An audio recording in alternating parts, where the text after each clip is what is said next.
అందరికీ నమస్కారం. నా పేరు నారము నరేష్ యాదవ్, బొమ్మన్పల్లి, అచ్చంపేట కాంగ్రెస్ పార్టీలో క్రియాశీలకంగా పనిచేయడం జరుగుతుంది. ఈరోజు మన గౌరవ రాష్ట్ర ముఖ్యమంత్రి గారు ప్రవేశపెట్టినటువంటి సన్నబియ్యం పథకం అనేటువంటిది, ఈ సన్నబియ్యం అనేటువంటిది చాలా అద్భుతంగా అన్నం కావడం జరుగుతుంది. కొంతమంది ఇది ముద్దలు కట్టి ఇబ్బందిగా ఉంది, బాగాలేదని చెప్పి చెప్పడం జరిగింది.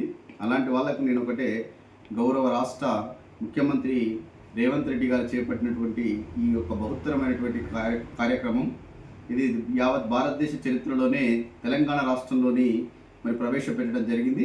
ఈ యొక్క సన్నబియ్యం అనేటువంటివి చాలా అద్భుతంగా ఉన్నాయి.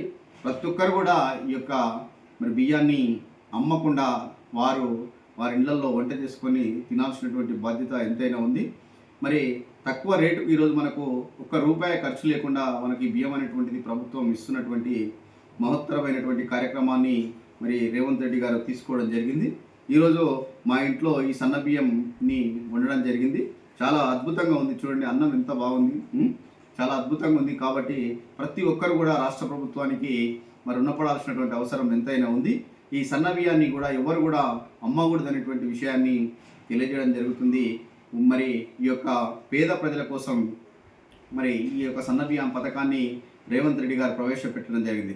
ముఖ్యమంత్రి గారు మాట్లాడుతూ పెద్దోడు డైనింగ్ టేబుల్ మీద సన్నబియ్యం తింటున్నాడు, పేదోడేమో పీటేసుకొని సన్నబియ్యం తినాలనేటువంటి ఒక గొప్ప లక్ష్యంతో ఈ యొక్క పథకాన్ని ప్రవేశపెట్టడం జరిగింది. కాబట్టి రాష్ట్ర ప్రజలందరూ కూడా ఈ యొక్క సన్నబియ్యంతో తయారు చేసినటువంటి ఆహారాన్ని అందరూ తినాలి, ఈ బియ్యాన్ని అమ్మకూడదు అనేటువంటి విషయాన్ని గుర్తు చేస్తూ ఈ యొక్క రాష్ట్ర ప్రజలందరూ కూడా రేవంత్ రెడ్డి గారికి, కాంగ్రెస్ పార్టీ ప్రభుత్వానికి రుణపడాల్సినటువంటి అవసరం ఎంతైనా ఉందనేటువంటి విషయాన్ని గుర్తు చేస్తూ ముగిస్తున్నాను. జై కాంగ్రెస్.